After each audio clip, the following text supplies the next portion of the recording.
Namo Buddhaya. Welcome to today's video.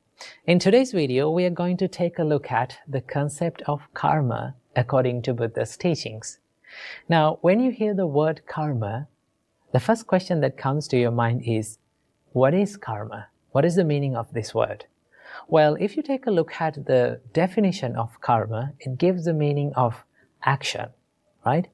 But in Buddhism, it is more than action. The Buddha said it is intentional action is the karma.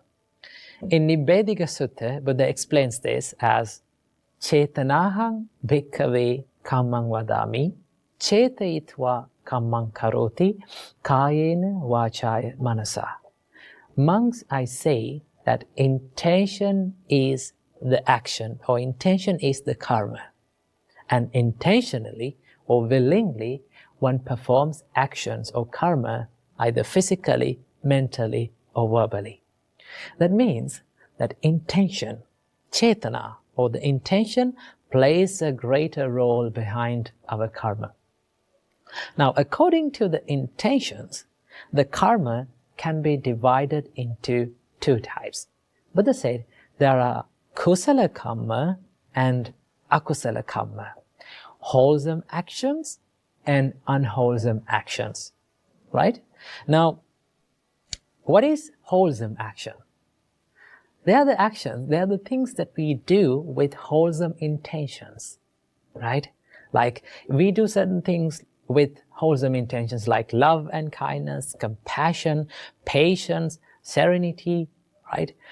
When we do certain things from our body, speech, and our mind with wholesome actions, wholesome intentions, we generate karmas that are wholesome. And also there's the other side of the karma, that is unwholesome actions. Okay? Now, akusala karma or unwholesome actions is a broader topic because so many people think that akusala karma is something that is bad when it comes to unwholesome actions, right? Akusala karma is not only bad, but also there's another hidden meaning behind this. And that is, there are certain things, there are certain actions that we perform during our day-to-day life, right? They're the things that we do in day-to-day life like talking and writing and like sleeping and traveling. We need actions and we need intentions to do this. Intentionally we do all the actions. But they're not certainly unwholesome. So the meaning of akusala karma means the actions that do not fall under the wholesome actions or kusala karma. Of course, there is the unwholesome actions or the bad karma or the evil karmas that we do, and also there is other neutral karmas that we perform during our day-to-day life. So they are called the unwholesome actions, right? So based on the intention, the karma can be divided into two different parts, and they are wholesome actions and unwholesome actions. Kusala karma and akusala karma. Okay? And the word karma does not come alone. It comes with this word vipāka or phala, right? Vipāka, the word vipāka gives the meaning of result or outcome. And the word phala gives the meaning of the fruit. Okay? Now the word phala is a great word to understand about the law of karma. Let's understand about it in this way. Let's say I planted a mango seed on the ground. In few years' time, what do I get? I can have mangoes, right? And also, if I planted a chili seed, in few months' time, what can I get? I can get chili, right? So, when we plant something, a seed, it has the potential to give the result in the future, right? If I planted a mango seed, that mango seed has the potential, it has the ability to generate mango fruits in the future. Okay? Same like that. If I did a certain karma in this moment, right? If with an intention, if I perform an action in this moment, it has the potential to create a series of experiences in the future, whether it is good or bad, right? So remember, the Vipāka is the effect that we are going to get in the future, right? Now, this whole idea behind this law of karma is the law of cause and effect. When we make the conditions for something, then we are going to get the results out of it in the future. Now, the nature of the results highly dependent on the nature of the karma that we perform today. Let's understand about this in this way. Now, I planted the mango seed, right? That mango seed had the power to generate mangoes in the future, right? But if I wish this mango seed to give chilies in the future, no matter how hard I wish, I will never get chili out of it. I get mangoes because it has the nature of generating mangoes. Same like that, right? If I did an action with an intention, it has the power to generate the experiences or the vipākas in the future.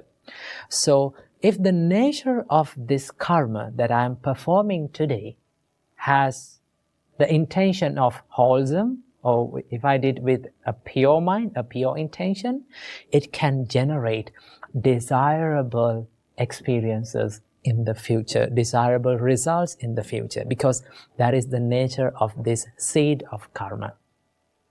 In the same way, if I did something unwholesome with an unwholesome intention, I will get unwholesome or undesirable experiences in the future, because it has the nature of generating undesirable experiences in the future. So this is the whole idea behind the law of karma. Now, why do we need to understand about the law of karma and how karma works? Now, if you had a good understanding about the law of karma and how karma works, it is very easy to be compassionate on others. And it is very easy to be compassionate on yourself. Right? There are certain things and certain experiences that happens due to our past karmas, right? Now, according to Buddhism, we believe that we are coming from a long journey of rebirth that is called samsara. Now, in this long samsara, we have performed both good and bad karmas. So, in this life, we are going to get some sort of experiences from our past karmas, okay? So, if you take a look at that, when the tough times comes, when the problems comes to your mind, sometimes people blame to themselves. People hate themselves and think like, I'm a bad person, right? I'm a bad person. I'm a negative person. No, right? Just because you performed a bad karma doesn't say that you're a bad person, okay? Because each and everyone, we are living in this society, in this world, perform good and bad karma, okay? So we don't want to hate ourselves. We can be compassionate on ourselves, right? Everyone is subjected to this law of karma. And also, if you have a good understanding about the law of karma, it is very easy to be mindful and be in this present moment. Why? Because sometimes we worry about the things that has happened in the past, right? We worry about the things that we have done in the past. And we think like, oh, I did this thing and my whole life is ruined, right? Of course, you cannot change the past, right? That is the truth. You cannot change the past. And also, you cannot stop the outcomes of the things that you have done in the past, or the results or the vipākas that you have done in the past. Okay? You cannot change it. What is within your control and what you can change is this present moment. And if you become mindful about this present moment, then you can create good karma, not the bad ones. So I hope you got a little understanding about the karma and how it works. So until next video, stay happy and stay safe. Namo Buddhaya. Now, one of our viewers have asked a question from us, that what is true love according to the Buddhism? Well, when we talk about the topic love, remember as humans, as beings in this world, we all seek love and affection in our life, right? All living beings needs love to live. So when we talk about the topic love, it is a vast and a broad topic, right? Love can be found in many ways. But the basic and the base for all these kinds of love is the kindness and the compassion.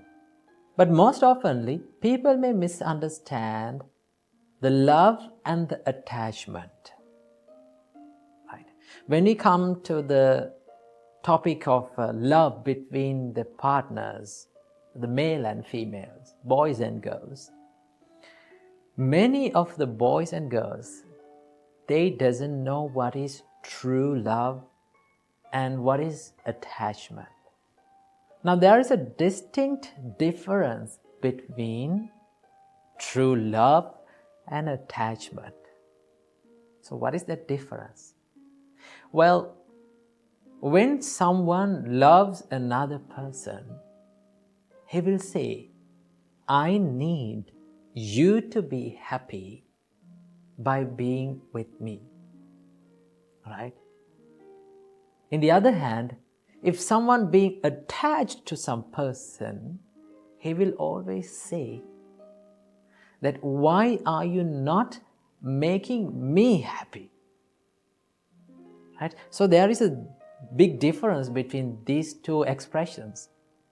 When someone loves another person, he will say, I need you to be happy by being with me. That means you are trying to give something to someone, right? You always try to give the happiness to a person.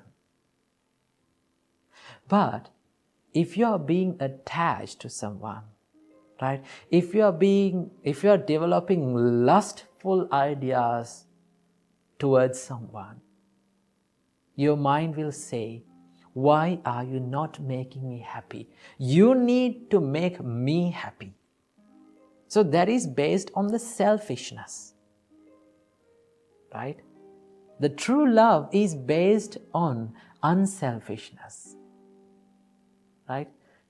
In the true love, there are many things, many good assets. There are the love, kindness, compassion, patience.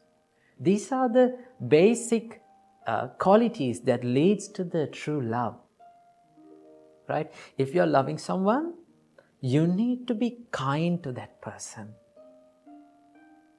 You need to be compassionate to that person. You need to feel the sadness of those people.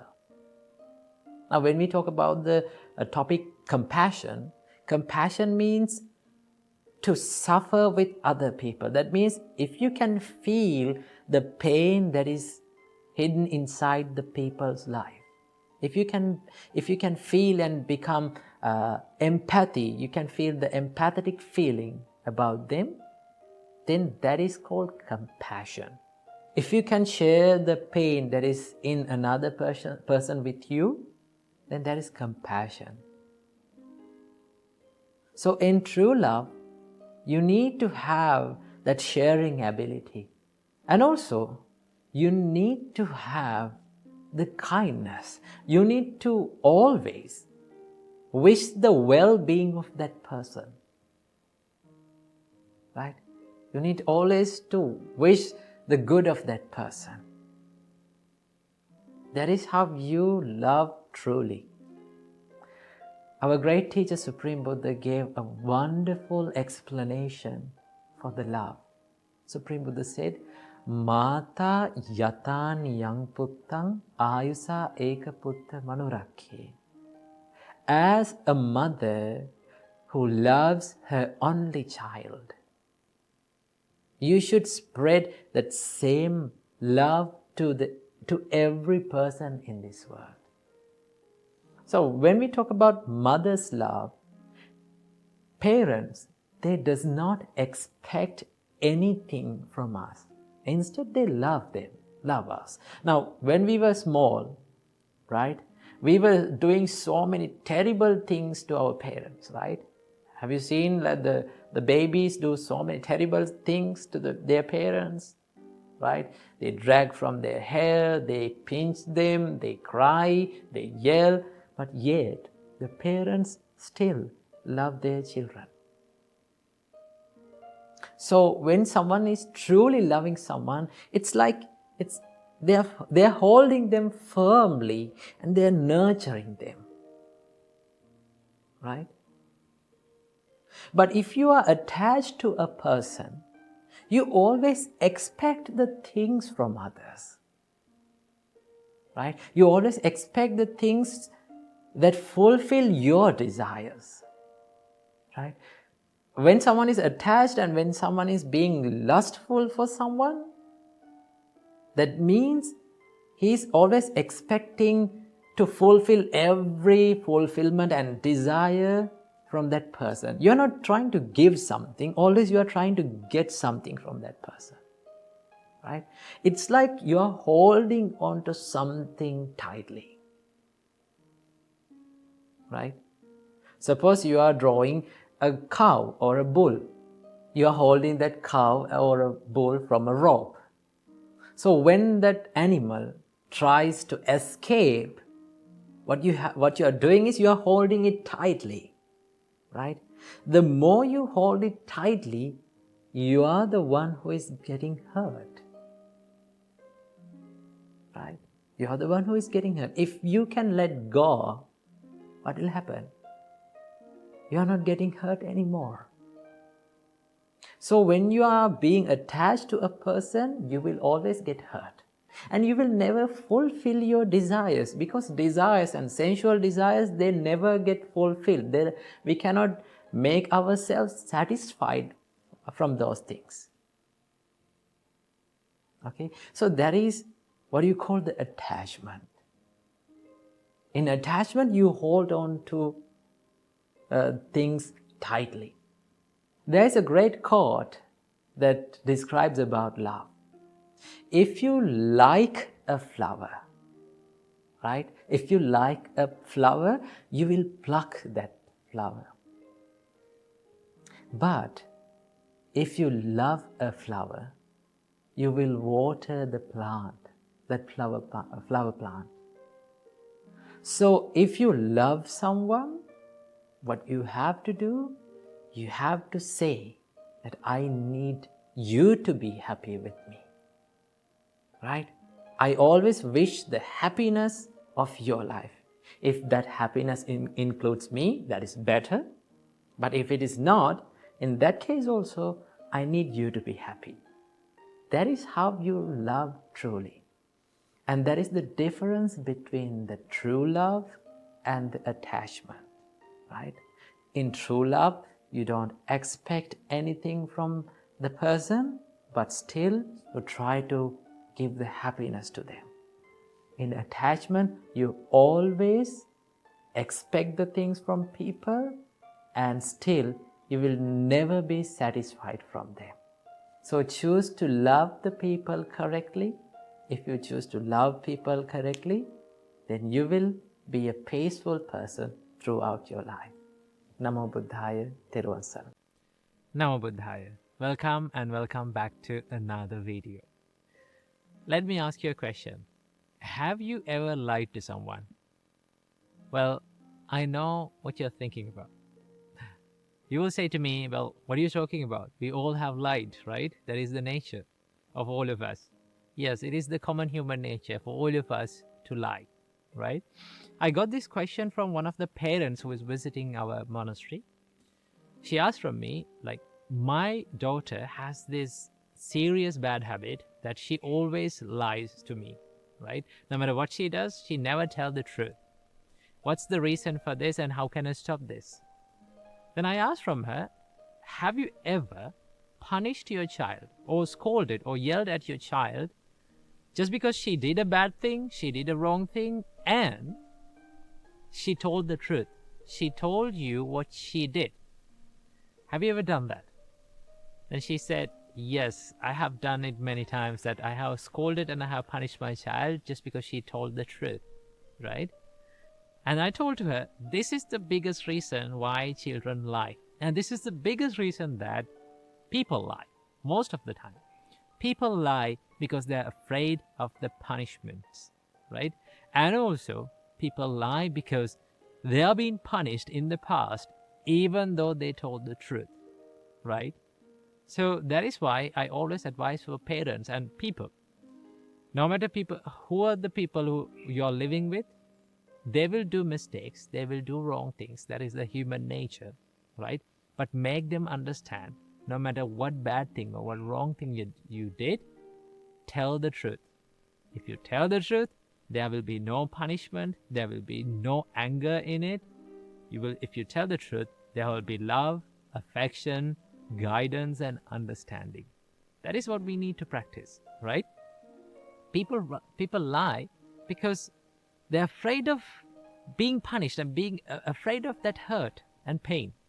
And also, one of the biggest reasons that people lie is because they're afraid of losing things. Okay, so if we can make an environment for people around us, for our loved ones, that there is this understanding, there is this love and care and guidance, so that they will always tell the truth to you, right? So I want to introduce you to this wonderful practice that we have in monks community, right? Because as monks, right, when we become monks, we get 227 precepts to practice, right? Sometimes these precepts are broken by ourselves, right? Most of the time it is because of lack of mindfulness or lack of awareness, right? Mistakes can happen. If we broke some precept, there is this practice called apatideshana. Apatideshana means if we did a wrong thing, or if we break a precept, what we have to do is we have to go to one of our brother monks and open up it, right? That means tell the mistake that we have done and tell them that I know and I see this mistake as a mistake, and hereafter I am trying my best to be disciplined, right? And the response from the other party is the most wonderful thing, right?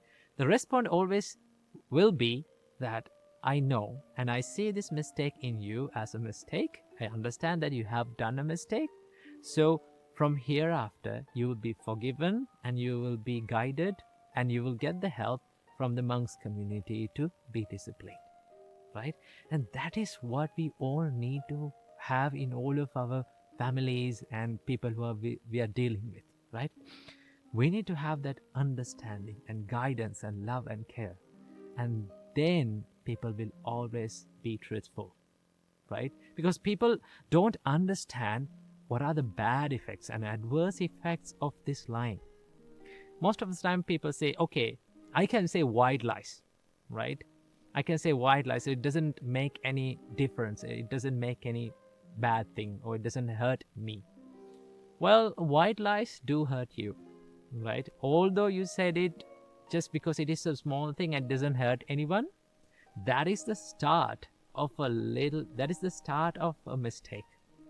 When you get comfortable with white lies, right, little by little you will get comfortable with big lies.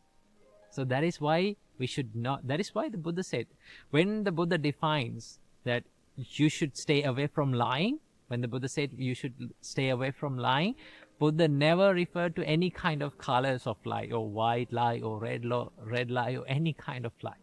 Buddha said, be truthful, stay away from lying, right? So how can we understand this lying? The lying should be understood that the words that we speak with the intention of fooling someone, right? Putting him in a difficult situation and fooling someone, right? So these kind of words, we should not be spoken, and we should be always truthful, right? Being truthful in the beginning, it will a little bit hurt a little bit. It will be difficult a little bit. But being truthful has many, many benefits, right? So that is why we need to understand that lying is not good in any way, right? No matter it is a white lie or a red lie or any kind of lie, lie is harmful for all of us, right? If we can try to be truthful, if we can live our life in a truthful way, it will give you a huge satisfaction about your life. When you think about your life, how truthful you have lived, then it will give you a good sense of like happiness into your life. Okay, so if you can create an environment of understanding, love and care and guidance, so then the people around you will not lie to you. Okay, so tell to your children, no matter what you do, tell the truth. If you tell the truth, there will be no punishment, there will be no scolding, and only there will be love, care, and guidance. So keep this little advice in your mind and be happy.